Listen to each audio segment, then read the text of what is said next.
10वी परीक्षेचा सावंतवाडी तालुक्याचा निकाल 99.79% लागलाय।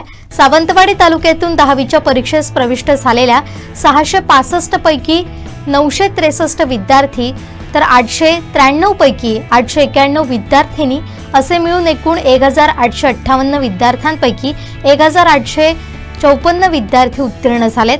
इन्सुली हायस्कूलची रेश्मा पालव 99.40% गुणांसह तालुक्यात प्रथम आली आहे, तर मिलाग्रीस हायस्कूलचा विद्यार्थी विलास रावजी सावंत 98.60% घेत द्वितीय, तर मिलाग्रीसचीच विद्यार्थिनी आर्या रावजी राणे 98.40% गुण मिळवत तालुक्यात तृतीय ठरली आहे।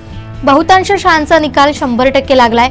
यशस्वी विद्यार्थ्यांवर सर्व स्तरातून अभिनंदनाचा वर्षाव होतोय। आमचे दिवसभरातले सर्व अपडेट्स, ताज्या घडामोडी आणि थेट लाईव्ह पाहण्यासाठी सबस्क्राइब करा, लाईक करा कोकणचं नंबर 1 महा चॅनल कोकण 7 लाईव्हचं YouTube चॅनल।